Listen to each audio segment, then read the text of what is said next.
애청자 여러분 안녕하십니까, 제임스 안입니다. 1월 7일 금요일 저녁 카프뉴스입니다. 2022년 새해도 벌써 일주일이 지났습니다. 새해 첫날 하셨던 다짐은 잘 지키고 계신가요? 다이어트, 금연 등 여러가지 결심을 하신 분들이 계실 텐데요. 혹시 일주일도 되지 않아 결심이 깨졌더라도 다시 초심으로 돌아가 새해 다짐을 다시 시도해 보시는 게 어떨까요? 다이어트 결심을 하고 6개월 만에 40kg 몸무게를 줄인 미국 정치인도 있다고 합니다. 이 얘기는 잠시 뒤에 소개해 드리겠습니다. 자, 1월 7일 금요일 카프뉴스 지금부터 시작합니다. 여러분, Let's go.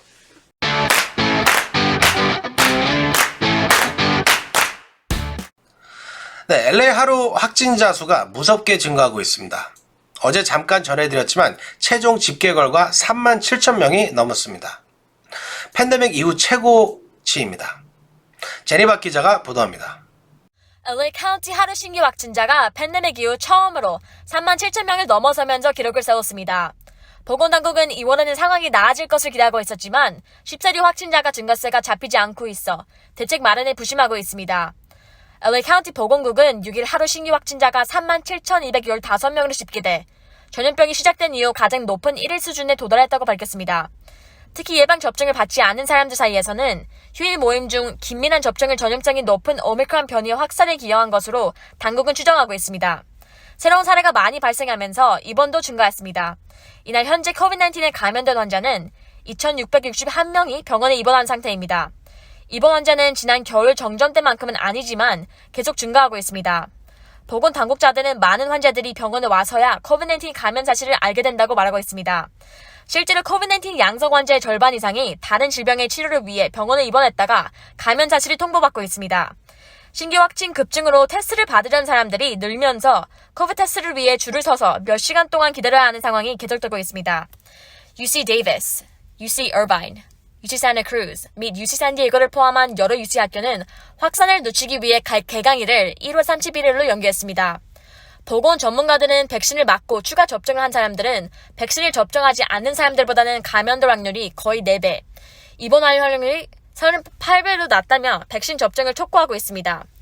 LA 카운티 공중보건국장 바버라 페럴을 포함한 보건관리자는 2월의 급증세가 진정되기를 희망하고 있습니다. 카프뉴스 제니박 기자였습니다. 네, 코로나 감염으로 자가격리되는 LA 경관, 소방관이 800여 명으로 늘어나 일부 업무에 차질이 빚어지고 있습니다. 구급차 출동도 지연되고 있습니다. 피터장 기자가 보도합니다. LA시 경관과 소방관 800여 명이 코로나로 인해 현장 근무를 하지 못하고 있습니다. 6일 LA 가을시티 시장은 5일 기준으로 LA 경찰 505명과 LA 소방서 직원 299명이 집에서 격리하고 있다고 말했습니다. 그럼에도 불구하고 시장은 LAPD와 LAFD는 모든 주민들이 안전을 유지하는 데 필요한 인력 수준을 유지했으며 아픈 사람들을 지원하기 위해 추가 초과 근무 자금을 승인했다고 덧붙였습니다. 마이클 무어 경찰국장은 LA는 안전하며 경찰 순찰대가 비상 호출뿐만 아니라 긴급하고 일상적인 호출을 처리할 수 있도록 충분한 인력을 확보하기 위한 비상대책을 가동 중이라고 밝혔습니다. LA 경찰국은 지난주 코로나 감염 사례가 5배나 증가했으며 일주일 전에는 82명에 불과했으나 지금은 LAPD에서만 424명 직원이 양성 반응을 보였습니다. 무어 국장은 감염된 직원이 회복되어 직장으로 복귀하는데 평균적으로 약 3주가 걸린다고 말했습니다. LA 카운티는 상황이 더 좋지 않습니다. 1000명 이상의 LA 지역 경찰, 소방관, 구급대원이 코비드로 인해 아프거나 자택격리 중입니다. LA 카운티는 코비드가 직원, 병원에 부담을 주기 때문에 9.11 호출에 대한 구급차 대응 지원 사태가 발생하고 있습니다. 테라자스 소방국장은 바이러스로 인해 299명의 소방관이 근무하지 못하며 지금까지 가장 많은 숫자라고 말했습니다. LAFD는 인력 문제를 처리하기 위해 현재 존재하는 11 프로토콜 대신 7일 격리 프로토콜을 채택할 것이라고 발표했습니다. LAFD 직원 약 84.99%가 완전히 예방접종을 받았으며 수백 명이 의무 면제를 신청했습니다. 카플라 뉴스 피터장입니다. 네, 3월 9일은 한국 대통령 선거일입니다. 대통령 선거에 투표하시려면 한인들은 재외유권자 등록을 해야 하는데 내일이 마지막 날입니다. 제프리 기자가 보도합니다. 내년 3월 9일 한국 20대 대통령 선거를 앞두고 한국 국적을 가진 재외 선거인들의 유권자 등록이 8일 마감됩니다. 한국중앙선거관리위원회는 내년 제20대 대통령 선거를 앞두고 지난 10월 10일부터 재외선거 유권자 등록을 시작했습니다. 하지만 한국 국적 재외국민과 체류자들을 대상으로 한 재외선거 유권자 등록은 마감일을 하루 앞두고 여전히 저조한 상황입니다. 다만 1월 들어서 등록이 증가하는 추세를 나타내고 있지만 지난 대선에는 미치지 못할 것으로 보입니다. LA 총영사관 관할 지역을 맡고 있는 LA 재외선거관리위원회에 따르면 1월 들어서 하루 평균 재외국민 500에서 1000명이 유권자 등록을 신청하고 있습니다. 6일 현재 LA 총영사관 관할 지역 재외 유권자 등록은 7000명을 넘어섰고 영구 명부 등재자 약 2112명까지 합치면 마감일까지 총 1만 명을 돌파할 것으로 예상됩니다. 1만 명을 넘어도 유권자 등록 비율은 전체의 5%를 넘지 못할 것으로 보입니다. 선관위 측에 따르면 LA 지역은 재외 유권자가 지난 21대 총선에 8,055명보다는 많이 등록했지만 19대 대선에 13,631명에는 못 미칠 것으로 보입니다. 서부 지역의 경우 한국 국적자는 8일 자정까지 인터넷 등으로 유권자 등록이 가능합니다. 이번 재외선거에는 지난번 총선보다는 투표소가 늘어날 것으로 보입니다. LA 총영사관에 따르면 LA 총영사관 관할 지역에서는 이미 발표한 LA, 오렌지 카운티, 샌디에고의 투표소 3곳 외에 한 곳이 추가될 것으로 예상됩니다. 추가 투표소 설치를 위해서는 현재 한국 국회에 계류 중인 재외 공간별 추가 투표소 확대 내용을 담은 공직선거법 개정안이 본회의를 통과해야 합니다. 지금까지 카플라뉴스 제플리였습니다. 네, 재외선거인 등록은 중앙선관위 홈페이지 ova.nec.go.kr 또는 ok.nec.go.kr에서 할 수 있습니다. 네, 이스라엘이 처음으로 코로나 백신 4차 접종을 시작하기로 했는데 미국서도 4차 접종 주장 목소리가 커지고 있습니다. 공화당 소속 짐 저스티스 웨스트버지니아 주지사가 어제 기자회견을 열고 주민들에게 코로나 백신 4차 접종을 시작할 수 있도록 승인해달라고 CDC에 요청할 계획이라고 밝혔습니다. 저스티스 주지사는 4차 백신을 50세 이상 성인과 필수 노동자들에게 먼저 맞히고 싶다며 이 경우 웨스트버지니아주가 4차 접종을 시작하는 첫 주가 될 것이라고 말했습니다. 하지만 백악관은 아직 부정적입니다. 젠 사키 대변인은 4차 접종에 대한 질문에 3차 부스터샷 접종이 우선이라고 대답했습니다. 네, 12월 미국 실업률이 3.9%를 기록해 팬데믹 이후 가장 낮은 수치를 기록했습니다. 바이든 대통령은 역사적인 날이라고 자화자찬했습니다. 제프리 기자가 보도합니다. 미국 12월 실업률이 큰 폭으로 떨어졌습니다. 바이든 대통령은 역사적인 경제 회복으로 규정했습니다. 오늘 노동부 노동통계국 BLS에서 발표한 일자리 보고서에 따르면 지난 12월 한 달 미국 내 비농업 일자리는 19만 9천여 개가 증가했고 실업률은 3.9%로 떨어졌습니다. 실업률은 팬데믹 이전인 2020년 2월에 3.5%에 근접했습니다. 바이든 대통령은 오늘 연설에서 오늘은 우리 경제 회복의 역사적인 날이라며 오늘 국가 실업률이 4% 아래인 3.9%로 떨어졌다라며 미국 역사상 1년 동안 실업률이 가장 가파르게 떨어진 것이라고 평가했습니다. 바이든 대통령은 팬데믹 이후 처음으로 실업률이 4% 아래라며 전문가들이 예상한 것보다 1년가량 빨리 이런 수치에 도달했다고 말했습니다.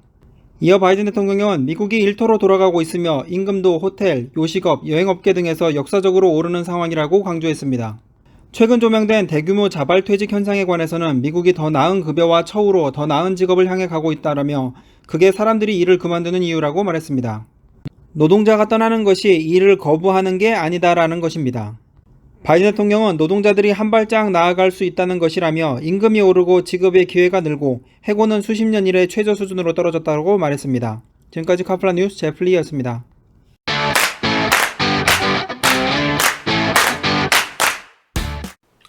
네, 캐플뉴스가 지난해 전해드린 바 있는데요. 조지아에서 발생한 흑인 청년 아마드 아브리 살해 사건의 가담한 백인 3명에게 종신형이 내려졌습니다. 사필 규정입니다. 피터장 기자가 전해드립니다. This judge was extremely careful to explain his rationale before handing down these sentences.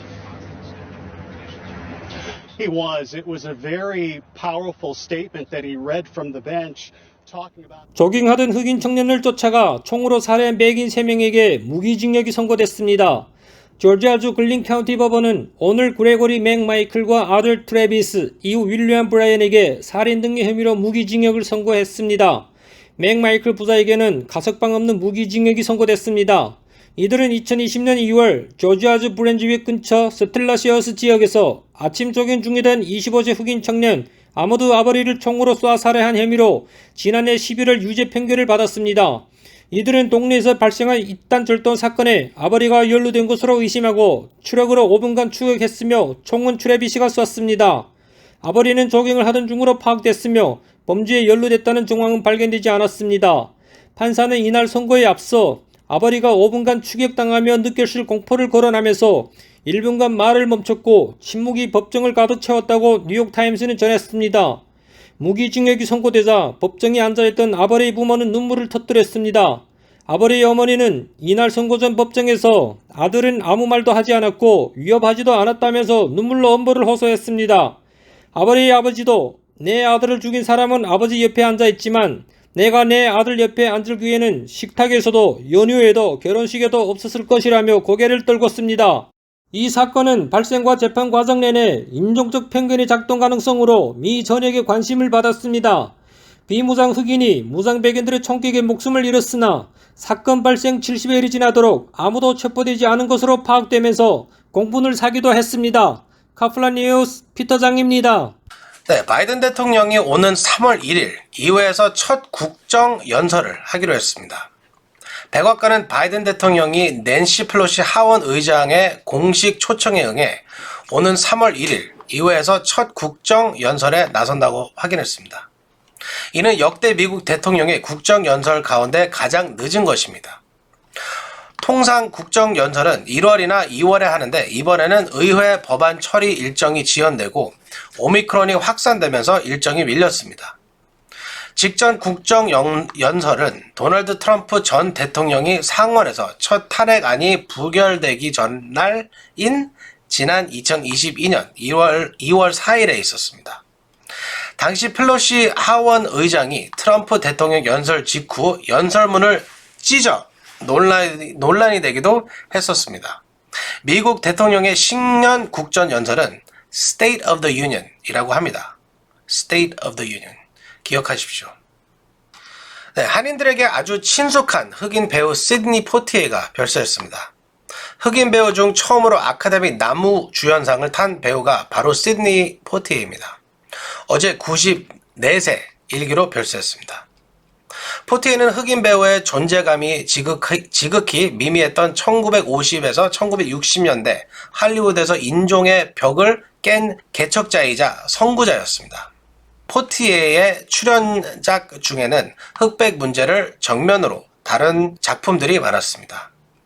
초대받지 않은 손님, Guess Who's Coming to Dinner 에선 백인 여성과 사랑에 빠진 의사를 연기했고 밤의 열기 속에서 In the Heat of the Night 에선 인종차별 속에서 살인수사를 하는 경찰 역할을 맡기도 했습니다. 아프리카 출신 교사로 출연한 언제나 마음은 태양, To Serve with Love 또 그의 대표작입니다.